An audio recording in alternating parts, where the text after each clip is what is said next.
ఇప్పటికిప్పుడు జగన్మోహన్ రెడ్డి ఆమెకు నేరుగా ఇంకేదన్నా వ్యక్తిగతంగా చేసే సాయం ఏమీ లేదు. 5 ఏళ్ళు ముఖ్యమంత్రిగా ఉన్నప్పుడు జగన్మోహన్ రెడ్డి మరి శాసకీరమ్మకి న్యాయం చేశారు. 2 లక్షల కోట్లు ఖర్చు పెట్టే శక్తి లేదు, అమరావతి పూర్తి చేసే పని లేదు, మావిగన్నే ఆంధ్రప్రదేశ్ అభివృద్ధి మంత్రం. బాలింత పొత్తి కడుపుపై బూటుకాలతో తొక్కిన ఆ ఒక్క ఫోటో ఈ గుర్తునే ఉంటుంది. జగన్ పతనానికి అదే ప్రధాన కారణం. నమస్తే, తెలుగు న్యూస్కి స్వాగతం. నిన్న మొన్న పార్లమెంట్లో అమరావతి బిల్లు యాక్సెప్టెన్సీ వచ్చిన తర్వాత, యాక్సెప్టెన్సీ వస్తున్న సందర్భంలో వైసీపీ అమరావతిని ఒకవైపు సమర్థిస్తున్నాం అంటూనే వాటికి సవరణలు, అమరావతి ఎలా ఉంది, అమరావతిలో రైతుల పరిస్థితి ఏంటి అని ఈ విషయాలన్నీ మళ్ళీ ప్రస్తావించేటువంటి ప్రయత్నం చేసింది. సరే, జగన్మోహన్ రెడ్డి అంటే ఆయన స్టాండ్ మార్చుకోలేదు. మిగతా మిథున్ రెడ్డి, తర్వాత సుబ్బారెడ్డి వీళ్ళు మాట్లాడుతూ వచ్చారు పార్లమెంట్లో కూడా. అంటే ఆ బిల్లుకు వ్యతిరేకం అన్నారు, అమరావతికి మేము సపోర్ట్ చేస్తాం, ఇప్పుడు తీసుకొచ్చినటువంటి సవరణ బిల్లుకు వ్యతిరేకం అని అన్నారు. సరే, ఆ ఏ లాజిక్ అయినా కూడా అమరావతి కాదు అనేది వాళ్ళ అభీష్టం, అమరావతి కాదు అనేది అర్థమైపోయింది జనాలకి. అయితే నిన్న మొన్నట్లో జరిగినటువంటి పరిణామాలు ఒకసారి పరిశీలిస్తే వైసీపీ వైపు నుంచి సడన్గా అమరావతి రైతుల గురించి వాళ్ళకి న్యాయం చేయాలి అని అంటూ మాట్లాడడం మొదలుపెట్టారు. జగన్మోహన్ రెడ్డి దగ్గర నుంచి మిథున్ రెడ్డి, సుబ్బారెడ్డి. 29వ తేదీ ట్వీట్ చేసిన విజయసాయిరెడ్డి వైఎస్ఆర్సీపీ కాదు, ఆయన రిజైన్ చేసి బయటికి వెళ్ళిపోయాడు, వ్యవసాయం చేసుకుంటున్నాడు.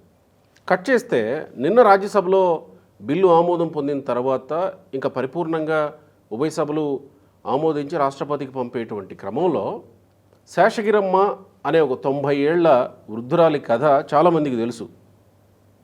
ఆ రాయపూడి దగ్గర సీడ్ యాక్సెస్ రోడ్డు వెళుతుంటే ఆమెకున్నటువంటి ఒక 5 సెంట్ల స్థలాన్ని కూడా సిఆర్డీఏ తీసేసుకుంది.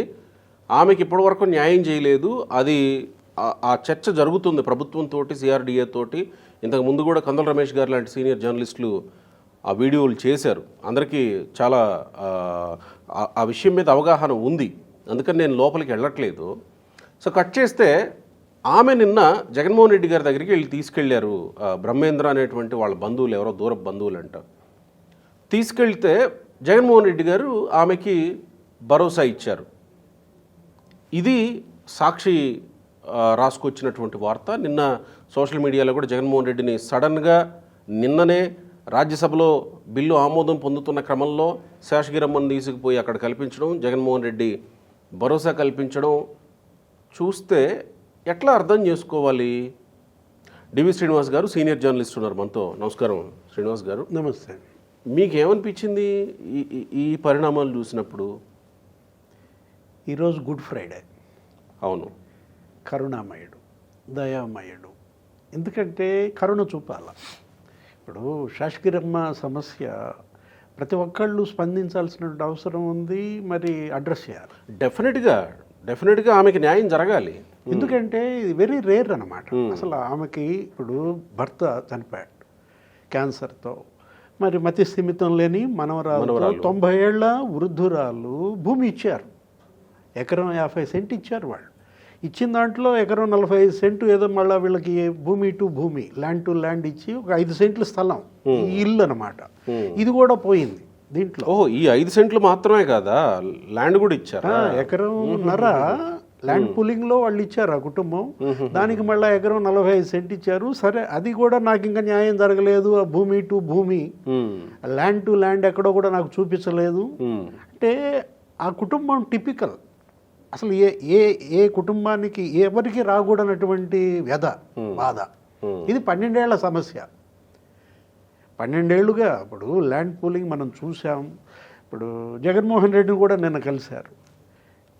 ఆ కుటుంబాన్ని తీసుకొచ్చి ఎవరో కలిపారు, వాళ్ళ బంధువు ఎవరో. మీకు 6 నెలల క్రితం అంశం చెప్తా. కారుణ్య మరణానికి అనుమతి ఇవ్వమని కోరుతూ ఈమె కోర్టుకు పెట్టుకుంది. వాళ్ళ మనవరాల గురించి పెట్టుకున్న దాంట్లో ఏది కారుణ్య మరణానికి అనుమతి కోరుతూ పెట్టుకున్న దాంట్లో జస్టిస్ గన్నమనేని రామకృష్ణ ప్రసాద్ ఈ కుటుంబం కథ విని చెలించిపోయారు. అసలు ఆయన కారులో అప్పటికప్పుడు పంపించాడు అడ్వకేట్ ఎవరో రూపేష్ కుమార్ అనేవాడు. ఓకే, ఇంటికి పంపించి అసలు వాళ్ళని తెలుసుకుని సమస్య ప్రభుత్వానికి కూడా ఆయన విజ్ఞప్తి చేశారు. ఏంటి అది మరి వృద్ధుల శరణాలయంతో చేర్చటమా, సంరక్షణ కేంద్రాలు ఉన్నాయా, వాళ్ళకి ఏదో పింఛను ఏర్పాటు చేయటమా, ప్రభుత్వం ఆ పని దీంట్లో ఉన్న నేపథ్యంలో ఇప్పుడు జగన్మోహన్ రెడ్డి నిన్న ఏంటి ఇది అసలు పేదల ప్రభుత్వమే కాదంటూ ఆయన ఒక స్టేట్మెంట్ కూడా ఇచ్చాడు. 5 ఏళ్ళు ముఖ్యమంత్రిగా ఉన్నప్పుడు జగన్మోహన్ రెడ్డి మరి శాసగిరమ్మకి న్యాయం చేశాడా? వచ్చే ప్రశ్న. అవును, ఇప్పుడు ఈ 12 ఏళ్లలో మీరు 5 ఏళ్ళు ఉన్నారు. ఇలాంటి సమస్యలు అనేకం ఉన్నాయి అక్కడ ఆ ప్రాంతంలో. ఒక శాసగిరమ్మే కాదు, ఇంకా ఇట్లాంటి కుటుంబాలు కూడా కొన్ని అక్కడ అడపదడప ఉంటాయి. వాటన్నిటిని అడ్రస్ చేయాల్సిన బాధ్యత ఈ ప్రభుత్వం పైన. ఇది కుటుంబ ప్రభుత్వం, ఇవాళ ముఖ్యమంత్రి చంద్రబాబు ఇది ఒక స్పెషల్ కేసుగా పరిగణలో తీసుకోవాలి. ఎందుకంటే ఇది మరి హ్యూమన్ కోణంలో చూడాలి, మానవీయ కోణంలో చూడాలి. మరి అటు ఆ మనవరాలను సాకలేదు, మతిస్థిమితం లేని మనవరాలు, ఈమె 90 ఏళ్ళ వృద్ధురాలు, ఏదో నాకేదో పింఛన్ ఏర్పాటు చేస్తామనో ఏదో అన్నారంట. సిఆర్డిఏ కన్నబాబును కూడా కలిశారు అనేక సందర్భాల్లో ఈ కుటుంబం. ఆ పెన్షన్ ఇస్తే నాకు అది ఏమి సరిపోతుంది, నన్ను ఆదుకునేది ఎవరు, మా ఇద్దరికి దిక్కెవరు అనేది ఆ కుటుంబం యొక్క దీంట్లో. ఇప్పుడేంటి అటు ఆశ్రయం కోల్పోయారు, భూమి ఇచ్చారు. ఇది ఒక స్పెషల్ కేసుగా పరిగణించాలి. మరి ముఖ్యమంత్రి చంద్రబాబు ఆయన క్యాబినెట్ ఎలా అడ్రస్ చేస్తుందో చూడాలి. డెఫినెట్గా ఈ విషయంలో అందరికీ కన్సర్న్ ఉంది. ఆమెకి న్యాయం జరగాలనే విషయంలో ఎందుకు మరి సిఆర్డీఏ వైపు నుంచి జాప్యం జరుగుతుందో అర్థం కాలేదు. కానీ ఆమెకి న్యాయం జరగాలనే విషయంలో డెఫినెట్గా అందరికీ కన్సర్న్ ఉంది. అయితే నిన్న ఆమె ప్రతిపక్ష నేతగా ఉన్నటువంటి అంటే హోదా లేకపోయినా జగన్మోహన్ రెడ్డిని కలవడం వల్ల ఆమెకి ప్రత్యేకంగా జరిగే న్యాయం ఏమీ లేదు. అలాగా అని ఇప్పటికిప్పుడు జగన్మోహన్ రెడ్డి ఆమెకు నేరుగా ఇంకేదన్నా వ్యక్తిగతంగా చేసే సాయం ఏమీ లేదు, ప్రభుత్వ పరంగా చేసే సాయము లేదు. నిన్న జగన్మోహన్ రెడ్డిని కల్పించడము, ఆమె వెళ్ళి కలవడము, జగన్మోహన్ రెడ్డి భరోసా ఇవ్వడము అంటే ఎట్లా అర్థం చేసుకోవాలి? అంటే ఇప్పుడు ఈ కుటుంబం వెళ్ళి కలిసిందా లేదు జగన్మోహన్ రెడ్డి పిలిపించుకున్నాడా? కరెక్ట్గా రాజ్యసభలో ఇది చట్టం, అవును, అమరావతికి చట్టబద్ధత నిన్న లోక్సభలో ఆమోదం, ఇవాళ రాజ్యసభలో ఆమోదం, రేపొద్దున రాష్ట్రపతి నోటిఫికేషన్. ఇలాంటి పరిణామాల నేపథ్యంలో ఆయనకి ఇంకే ఇష్యూ లేక ఈ ఇష్యూని అడ్రస్ చేస్తున్నట్టు భ్రమ కల్పిస్తున్నాడా? మీరు అన్నారు ఏమని, నిజంగా ఆ కుటుంబానికి జగన్మోహన్ రెడ్డి అండగా ఉండాలంటే ఆయనే ఒక ఇల్లు కట్టించవచ్చు, వ్యక్తిగతంగా చేయొచ్చు కదా, ఆయనే పార్టీ పరంగానో కొనుగోలు చేసి ఇవ్వచ్చు. మీరు రాజకీయ నాయకులు, ఒక పార్టీ అధినేత, ఎందుకని మీరు వాలంటరీగా హెల్ప్ చేయకూడదు? చేయాలనుకుంటే మనసు ఉంటే ఇవాళ మార్గం లేదా? ప్రభుత్వమే చేయాలి, చేసే పని ప్రభుత్వం డెఫినెట్గా చేయాలి, కాదంటం లేదు, అది బాధ్యత, అది ప్రభుత్వ బాధ్యత. సరే మీకు ఒక సామాజిక బాధ్యత ఉంది కదా.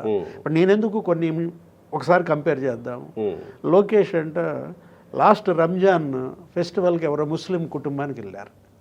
అక్కడికి వెళ్ళి వాళ్ళ ఇంట్లో ఏదో మరి తీసుకున్నారు ఆహారం, అది రంజాన్ పండుగ సందర్భంగా ఏదో వాళ్ళ పార్టీ కార్యకర్త ఏదో మొత్తానికి అసలు ఆ ఇల్లు అది చూసి మరుసటి ఏడాది రంజాన్ కల్లా వాళ్ళకి ఇల్లు కట్టించి ఇచ్చాడు సొంత డబ్బులతో.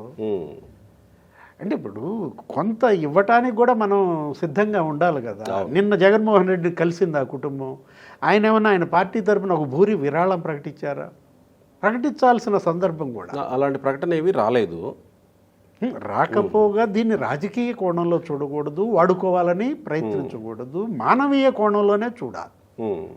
ప్రభుత్వమైనా, ప్రతిపక్షమైనా, లేదు ప్రజా సంఘాలైనా. ఎందుకంటే అసలు ఇలాంటి కథ హృదయ విదారకం. ఇది గుండెని మరి కదిలించి వేసే సంఘటన కదా. ఎకరన్నర భూమి ఏంటి, వాళ్ళు మరి ల్యాండ్ పూలింగ్లో ఇవ్వడం ఏంటి, ఎకరం 45 సెంట్ ఇచ్చారు, 5 సెంట్లు చివరికి ఆ ఇల్లు కూడా రోడ్డులో కొట్టుకుపోతున్నటువంటి పరిస్థితుల్లో ఒక స్పెషల్ కేసుగా ఇవాళ శేషగిరమ్మ ఉదంతాన్ని సిఆర్డీఏ పరిగణలోకి తీసుకోవాలి. ఎందుకంటే అది మరి ప్రభుత్వపరమైనటువంటి స్పందన ఎలా ఉంటుందో చూడాలి. ఇన్ ద మీన్ టైం దెన్ అదే రైతుల గురించి ట్వీట్లు చేయడం, రైతుల గురించి పార్లమెంట్లో మాట్లాడడాన్ని అంటే రైతులేమన్నా వైసీపీ గురించి పాజిటివ్గా ఆలోచించే అవకాశం ఏమైనా ఉంటుందా? అమరావతి రైతులు ఇక్కడ అంటే మా గురించి మాట్లాడారు, మాకు న్యాయం జరగలేదని మాట్లాడారు, న్యాయం చేయాలని మాట్లాడుతున్నారు అని రైతులు ఎట్లా తీసుకుంటారు దీన్ని? అమరావతి రైతులు 1631 రోజులు ఏమో పోరాటం, కనీసం వాళ్ళ శిబిరాన్ని కూడా జగన్మోహన్ రెడ్డి సందర్శించలేదు. వాళ్ళ యొక్క సమస్య ఏంటని ఆ మార్గంలోనే ఆయన వెళ్తూ వస్తూ కూడా కనీసం ఆగకపోగా దానికి పోటీ శిబిరం నడిపాడు. ఏంటది 3 రాజధానుల శిబిరం అంటూ. ఇప్పుడు అసెంబ్లీ సమావేశాలు జరుగుతూ ఉన్నప్పుడు మీకు గుర్తుందో లేదో, ప్రతిపక్ష నేతగా ఉన్నటువంటి చంద్రబాబు ఆ మార్గంలో వెళ్తుంటే ఆ 3 శిబిరాల వాళ్ళు చంద్రబాబు డౌన్ అనేవాళ్ళు, ఆ 3 క్యాపిటల్ శిబిరం నుంచి. అంటే ఇక్కడ జగన్మోహన్ రెడ్డి 5 ఏళ్ళు ముఖ్యమంత్రిగా ఉంటూ రైతుల సమస్యల్ని అక్కడ పర్టికులర్గా అమరావతి రైతుల యొక్క పోరాటాన్ని కనీసం అసలు స్పందించకపోగా నిర్దాక్షిణ్యంగా అణిచేశారు. ఏంటి అసలు మామూలుగా కాదు, ఉక్కుపాదం మోపారు. ఆ మహిళలు, ఆ రైతులు అసలు వాళ్ళేంటి న్యాయస్థానం నుంచి దేవస్థానానికి ఏదో పాదయాత్ర పెట్టుకున్నారు. అటు తిరుపతి లేకపోతే అరసవల్లి, అక్కడెక్కడో రాజమండ్రిలో అయితే అసలు వాళ్ళ మీద ఏదో పెట్రోల్ బాంబులు వేయాలని కూడా ప్రయత్నించిన ఉదంతాలు. కనీసం అసలు వాళ్ళకి ఆశ్రయం ఇవ్వకపోగా ఎక్కడ రోడ్డు మీద అన్నం తిన్నారంట. అంటే రోడ్డు మీద అన్నం కలుపుకుని తినే పరిస్థితి వాళ్ళకి కల్పించారంటే అంటే కాదు, కనకదుర్గమ్మకి మొక్కులకు వెళ్తున్నప్పుడు మహిళా రైతులపై ఎంత దాష్టీకం. ఆ మొబైల్ టాయిలెట్లు కూడా లాగేసుకున్నారంట పోలీసులు. అరే అసలు మొక్కులు పొంగళ్ళు ఎత్తుకొని అమ్మ దర్శనానికి వెళ్తుంటే ఎవరన్నా ఆ పొంగళ్ళు పూజా ద్రవ్యాలు నెలకేసి కొడతారా? బాలింత పొత్తి కడుపుపై బూటుకాలతో తొక్కిన ఆ ఒక్క ఫోటో మీకు గుర్తుండే ఉంటుంది. జగన్ పతనానికి అదే ప్రధాన కారణం. ఎప్పుడైతే ఎక్కడైతే మీకు అమెరికాలో కూడా మనం చూసాం, అవును, ఏది అతన్ని బూటుకాలతో బూటుకాలతో మెడ మీద వేసి తొక్కుతూ ఉన్నటువంటి ఫోటో అక్కడ అమెరికాలో ఒక ప్రభుత్వాన్ని పతనానికి ఎలా కారణమైందో సేమ్ అదే ఫోటో ఇక్కడ కూడా జగన్ పతనానికి కారణమైన ఉదంతం. అలాంటి పరిస్థితుల్లో జగన్మోహన్ రెడ్డి మళ్ళీ నేను రైతులు లేకపోతే ప్లాట్లు వాళ్ళ మీద ఏదో కన్నీరు ఆయన ఒలకబోసిన నమ్మడానికి రైతులు కానీ మహిళలు కానీ కూలీలు కానీ సిద్ధంగా ఉన్నారా? ఎంత నీచం అంటే ఆ 1000 ఎకరాల భూములు ఇచ్చినటువంటి రైతులకి కౌలు ఇవ్వాల, హైకోర్టు కలుగు చేసుకోవాల్సి వచ్చింది. దాని మీద మళ్ళీ వాళ్ళు న్యాయస్థానాలను ఆశ్రయించి అక్షంతలు ఎంచుకున్న తర్వాత కూడా కొన్ని నెలల తరబడి పెండింగ్ పెట్టి వాళ్ళకి కౌలు ఇచ్చినటువంటి ఉదంతం. అయితే నా ప్రశ్న ఏంటంటే ఇక్కడ ఇవన్నీ జనాలకు గుర్తున్నాయి. ఎప్పుడో చరిత్రలో ఎప్పుడో పురాతన కాలంలో జరిగినవి కాదు, రీసెంట్గానే జరిగినవి కదా. ఇవన్నీ జనాలకు గుర్తున్నాయి, కళ్ళ ముందు ఇంకా కదలాడుతున్నాయి కదా.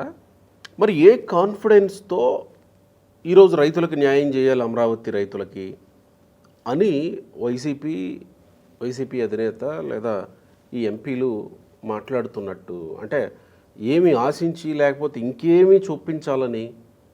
అవన్నీ జనాలు కళ్ళ ముందే ఉన్నాయి కదా. ఇంకా ఇప్పుడు ఎవరైనా చనిపోయారనుకో, చనిపోయినప్పుడు ఆ శవాన్ని అంత్యక్రియలకు తీసుకెళ్తూ ఆ పాడె మీద ఆ శవాన్ని మృతదేహాన్ని కట్టి తీసుకెళ్తూ 3 చోట్ల దించుతారట.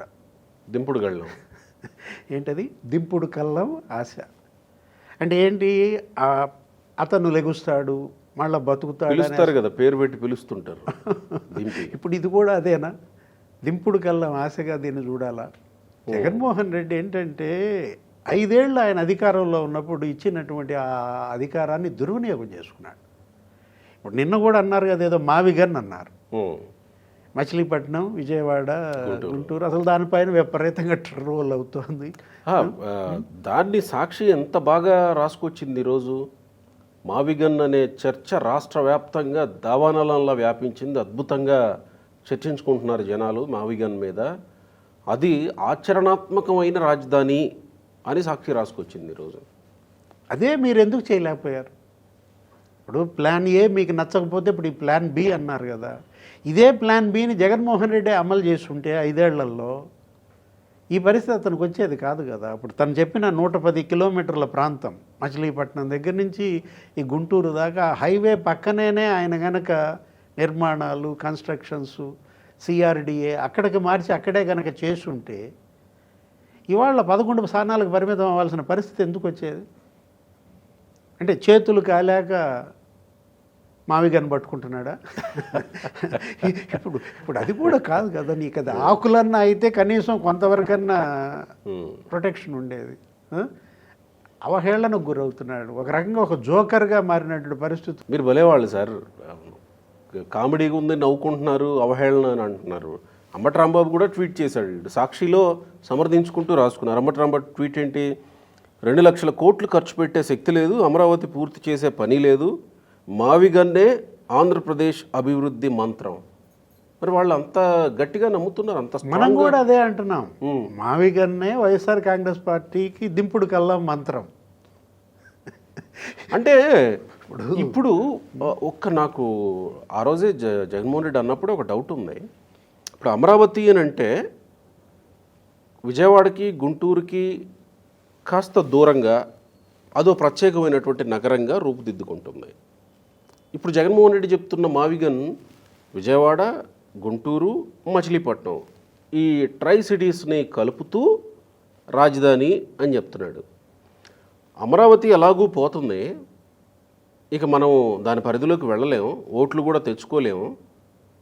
కనుక ఇటువైపు రాజధాని అని అంటే, ఏది మచిలీపట్నం, గుంటూరు, విజయవాడ రాజధాని అని అంటే ఈ ముక్కని మనం ఏమన్నా పాజిటివ్ చేసుకోగలుగుతామా? ఈ ముక్కను ఈ 3 సిటీస్ పరిధిలో ఉండేటువంటి కొన్ని నియోజకవర్గాలు, ప్రజలు కొంత మనం ఏమన్నా చేసుకోగలుగుతామేమోనన్న ఆలోచన జగన్మోహన్ రెడ్డిలో ఉండి ఉండొచ్చు అని అనుకోవచ్చా? అదేగా నేను దింపుడు కల్లం అనేది. ఓహో, అంటే ఈ అమరావతి అనే ప్రాంతాన్ని వదిలిపెట్టి దీని మీద ఆశ అన్నమాట. ఓకే, పాడె మీద ఉన్న శవాంతో చెవిలో మావిగన్ అంటున్నారు. అది లేస్తుందా? ఇప్పుడు ఇక్కడ మీరు అన్నదే ఈ ముక్క ఏమన్నా వైసీపీ బతుకుద్దండే మచిలీపట్నంలో లేకపోతే విజయవాడలో, గుంటూరులో అని అంటున్నారు. అసలు ఆ ముక్క తెగిందా చూడండి. ఏది వైజాగ్ ముక్క, ఉత్తరాంధ్ర మావిగన్ దెబ్బకి ఇవాళ ఉత్తరాంధ్రలో మరి ఇటు రాయలసీమ కూడా పోయినా, రాయలసీమలో స్టిక్కులు లేసిపోయినాయి. ఇటు ఈ రాయలసీమ, ఇటు తూర్పు రాయలసీమ, నెల్లూరు, తిరుపతి. అంటే జగన్మోహన్ రెడ్డికి ఇవాళ ఏంటంటే అసలు ఎలా దీనిలో నుంచి నేను బయటపడాలి, రైట్, ఈ సుడిగుండంలో నుంచి నేను ఎలా బయటపడాలో తెలియక అతను విల ఆ గిర్రున తిరుగుతున్నాడు దాంట్లో. రైట్. అమరావతి చట్టబద్ధత ఈరోజు లోక్సభ, రాజ్యసభ ఆమోదం, రేపు రాష్ట్రపతి నోటిఫికేషన్, ఉక్కిరి బిక్కిరి అవుతున్నారు జగన్మోహన్ రెడ్డి. దానికే ఏంటి రకరకాల విన్యాసాలు, రకరకాల ట్వీట్లు, 2 లక్షల కోట్లు ఎక్కడి నుంచి తెస్తారని. మీరు చంద్రబాబు ఎందుకని 7 ఏళ్లలో 8,000 కోట్లే ఖర్చు పెట్టాడు అని కొద్దిగా లెక్క ఏదో చెప్పాడు. అవును, చంద్రబాబు సరే 7 ఏళ్లలో 8,000 కోట్లు ఖర్చు పెట్టాడు అనేది నిజమైతే మరి నువ్వెంత ఖర్చు పెట్టావు? నువ్వు 5 ఏళ్ళు ఉన్నావు కదా, 5 ఏళ్లలో కూడా ఇది నా వాటా అని నువ్వు చెప్పాలిగా. మరి అంటే 5 ఏళ్లలో రూపాయి ఖర్చు పెట్టినాడు, 7 ఏళ్లలో 8,000 కోట్లు ఖర్చు పెట్టినాడిని ప్రశ్నిస్తాడా, నిలదీస్తాడా? ఇక మళ్ళా మరీ అన్యాయంగా ఇప్పుడు ఎవరు విజయసాయి రెడ్డి అయినా, సుబ్బారెడ్డి అయినా, మిథున్ రెడ్డి అయినా వీళ్ళ యొక్క కామెంట్స్ ఏంటి? స్క్వేర్ ఫీట్ లెక్కలు తెస్తున్నారు. స్టార్ హోటల్ నిర్మాణానికి ప్రెస్ మీట్లో జగన్మోహన్ రెడ్డి కూడా అన్నాడు 4,500 కన్నా ఎక్కువ కాదు, ఎక్కడి నుంచి మీరు 13,000 ఎక్కడి నుంచి తెస్తారు, ఎక్సెస్ 8,000 వేస్తున్నారు, ఇదో స్కామ్ అనో ఏదన్నాడు మిథున్ రెడ్డి కూడా. అదే స్కామ్ అనే చెప్తున్నారు. ఇప్పుడు ఢిల్లీ పార్లమెంట్తో పోలుస్తారు, లేకపోతే తెలంగాణ సెక్రటేరియట్తో పోలుస్తారు. జగన్మోహన్ రెడ్డి మాట్లాడుతూ తెలంగాణ సెక్రటేరియట్ 600 కోట్లు, ఇప్పుడు కట్టే సెక్రటేరియట్ టవర్స్ అమరావతిలో 1,200 కోట్లు, 2 తెలంగాణ సెక్రటేరియట్లు వస్తాయంటున్నాడు. అసలు తెలంగాణ సెక్రటేరియట్ ఎంతో తెలుసా? ఎన్ని స్క్వేర్ ఫీట్స్, ఎంత బడ్జెట్ అయింది? 1,500 కోట్లు ఖర్చు పెట్టారు. దాని మీద విజిలెన్స్ ఎంక్వైరీ జరుగుతుంది. గోడలకు పగుళ్ళు, స్లాబ్ పెచ్చులుడి పట్టడం, ఇనప ఫ్రేములు కూడా పగుళ్ళు. ఇనప ఫ్రేములు పగుళ్ళ, బోల్టులు నట్లు వేసి బిగించారంట. ఇది మనంగా చెప్తోంది తెలంగాణ గవర్నమెంట్ విజిలెన్స్ ఎంక్వైరీలో బయటకు వచ్చినటువంటి వాస్తవాలు. అమౌంట్ ఎంత ఖర్చు పెట్టాడు, అది ఇనీషియల్ ఎక్స్పెండిచర్ 400 కోట్లు, కానీ 600 కోట్లు అన్నారు, 1100 అన్నారు, అది చివరికి 1500 కోట్లు. అది ఎస్కలేట్ అవుతూ వెళ్ళిపోయింది అయితే. మొత్తం అంతా కలిపి వాళ్ళ 1500 కోట్లు అంటే ఎంత అని చెప్పాడు, అది కూడా ప్లింత్ ఏరియా అది 7 లక్షల చదరపు అడుగులో ఏదో చెప్పాడు. ఆయన చెప్పిన 7 లక్షల చదరపు అడుగులు వేసుకుంటే నీకు ఎంత వస్తుంది, చదరపు అడుగుకి 21,000 వస్తుంది. 1500 కోట్లు అంటే స్క్వేర్ ఫీట్కి 21,000 స్కామా, స్క్వేర్ ఫీట్కి నువ్వు చెప్పిన లెక్క 13,000 స్కామా. నెక్స్ట్ ఢిల్లీ పార్లమెంట్ గురించి ఎత్తారు, సెంట్రల్ విస్టానో ఏదో 900 కోట్లతో 950 కోట్లు 10 లక్షల చదరపు అడుగులు అన్నాడు. అది 10 లక్షల చదరపు అడుగులు కాదు, అది కట్టింది 2,40,000 చదరపు అడుగులు. సెంట్రల్ విస్టా మొత్తం 7 లక్షల చదరపు అడుగులు, 10 లక్షలు కాదు 7 లక్షల చదరపు అడుగులు. దాన్ని కూడా నువ్వు చెప్పిన అమౌంటే 950 కోట్లు. 950 కోట్లని నువ్వు 2,40,000 చదరపు అడుగులకి వేస్తే స్క్వేర్ ఫీట్ 50,000 పడుతుంది. పోనీ ఉన్నట్టుగా 7 లక్షల చదరపు అడుగులకి దాన్ని కనుక వర్తింపజేస్తే 17,000 స్క్వేర్ ఫీట్కి 17,000 ఢిల్లీ సెంట్రల్ విస్టా పార్లమెంట్ స్కామా, ఇది స్కామా 11,000 స్కామా. జగన్మోహన్ రెడ్డి ఏంటంటే ఇప్పుడు ఆయన చెప్పబోయే ముందు ఆయన మాజీ ముఖ్యమంత్రి, ఇప్పుడు అతను పార్లమెంట్ సభ్యుడిగా పనిచేశాడు, అసెంబ్లీలో పనిచేశావు, ఆ మాత్రం నువ్వు ఇచ్చేటువంటి ఇన్ఫర్మేషన్ ఎలా ఉండాలి? ఇంత వేగ్గా మాట్లాడితే ఇప్పటికే మీరంటే నమ్మకం లేదు, విశ్వాసం లేదు, ఇక ఎలా నమ్ముతారు? ఇప్పుడు మీరు చెప్పారే ఏంటది, మావిగన్ ఆంధ్రప్రదేశ్ అభివృద్ధి మంత్రం. మావిగన్ ఆంధ్రప్రదేశ్ అభివృద్ధి మంత్రం కాదు, ఉత్తరాంధ్రలో వైసీపీ ఊస్ట్ మంత్రం. ఇప్పుడు ధర్మాన్ ప్రసాద్ అవును మొన్న మాట్లాడారు కదా వాళ్ళు, బొత్స సత్యనారాయణ చెలో మూలాపేట ఏదో పెట్టారు. వాళ్ళు మూలాపేట గురించి మాట్లాడకుండా ఈ అమరావతి పైన ఏమని, నీ ప్రయారిటీలో మేము లేమా బాబు అంటాడు. మీరు ఇప్పుడు జగన్ ప్రయారిటీలో కూడా లేనట్టేగా. ఇది మావిగన్తో నీ ప్రయారిటీలో ఉత్తరాంధ్ర లేదా బాబు అంటాడు. నాకు అర్థం కాదు అసలు, నేను పెద్ద పజిల్ అయిపోయా. అమరావతిలో మరి 1,38,000 కోట్లతో గూగుల్ డేటా సెంటర్ పెడుతున్నారా? అవును. అమరావతిలో 1,50,000 కోట్లతో వాళ్ళ లెక్క ప్రకారం ఎన్టీపీసీ గ్రీన్ హైడ్రోజన్ హబ్కి ప్రధాని వచ్చి శంకుస్థాపన చేసిపోయాడా? అమరావతిలో 1,50,000 కోట్లతో వచ్చే నెలలో గూగుల్ డేటా సెంటర్ పెడుతున్నారా? ఇవన్నీ ఎక్కడ? ఇవన్నీ ఏ ప్రాంతపు ప్రయారిటీ? ఉత్తరాంధ్రలోనే పెడుతున్నారు.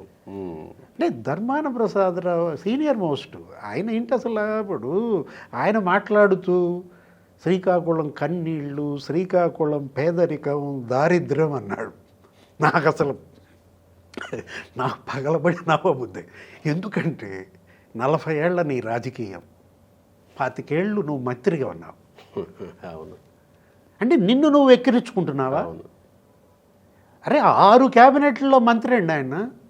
ఏంది అటు నేదురుమల్లి, కోట్ల విజయభాస్కర్ రెడ్డి, రాజశేఖర్ రెడ్డి, కిరణ్, రోసయ్య, జగన్మోహన్ రెడ్డి క్యాబినెట్లో కూడా నువ్వు మంత్రిగా ఉండి ఆ జిల్లాకి నువ్వు 40 ఏళ్ల రాజకీయం, 25 ఏళ్ళు మంత్రి, కన్నీళ్ళు, దారిద్ర్యం, పేదరికం అంటే శ్రీకాకుళం కాదు అసలు ఆ పేదరికం కన్నీళ్ళే సిగ్గుపడతాయి. బొత్స సత్యనారాయణ వీళ్ళ మాటలు. ఇప్పుడు వైసీపీ ముందున్న దారి ఏంటి? దీంట్లో నుంచి కనీసం తప్పించుకోవడానికి, మరి ఇంకా కనీసం ఈ రాజధాని విషయంలో నుంచి తప్పించుకోవడానికి ఏమన్నా దారి ఉందా? వాళ్లే వెతుక్కుంటుండగా మనకెక్కడ కనపడుతుంది అంటారా? జగన్మోహన్ రెడ్డి ఎక్కడున్నారు? అక్కడే ఉన్నారుగా. లేరుగా, నేను వెళ్ళిపోయాడు, బెంగళూరుకి వెళ్ళిపోయాడు. అలా కాదు, మేము 2019 ముందు నుంచే ఇక్కడ కట్టుకున్నామని కదా వాళ్ళు చెప్తున్నారు. మీరేంటంటే వైఎస్ఆర్ కాంగ్రెస్ పార్టీ దారి ఏది అని అడుగుతున్నారు. అవును. ఓహో, జగన్మోహన్ రెడ్డి ఎలాహంక దారి పడితే ఓకే ఓకే ఓకే. ఆయన కూడా ప్రెస్ మీట్లో ఏమన్నారు, చంద్రబాబు వారంకి 5 రోజులే ఇక్కడ ఉంటున్నాడు, ఆయన కొడుకు 4 రోజులే ఉంటున్నాడు, పవన్ కళ్యాణ్ అసలు ఎక్కడ ఉంటున్నాడు, ఎప్పుడు ఉంటున్నాడో తెలియట్లేదు, షటిల్ సర్వీస్ అంటాడు. అలా ఇదే సర్వీసు. ఇప్పుడు ఇది తాడేపల్లి నుంచి మీరు యలహంక షటిల్ సర్వీస్ చేస్తూ వాళ్ళనంటే ఇవాళ ప్రజలు మిమ్మల్ని ఇప్పుడు నేనేది చెప్పినా జనం నమ్ముతారు అనుకుంటే ఆ రోజు లొకేషన్ కూడా అన్నాడు ఏమని ఆర్సిలార్ మెటల్ స్టీల్ కంపెనీ గురించి మాట్లాడుతూ ఒరిస్సాలో 1,04,000 కోట్లతో అక్కడ ఒక ప్లాంట్ పెడుతున్నాడు, ఇంకో చోట ఇంకో 1,00,000 కోట్లతో ప్లాంట్ పెడుతున్నాడు, విశాఖపట్నంలో 1,68,000 కోట్లతో ఆర్సిలార్ మెటల్ స్టీల్ ప్లాంట్ పెడతాడా, మా చెవుల్లో క్లారిఫైర్ పెడుతున్నా లొకేషను ఇది అన్నాడు. అంటే ఇవి కదా ఏ ఫ్లవర్స్ ఇవి, అవును వైసీపీ ఫ్లవర్సా?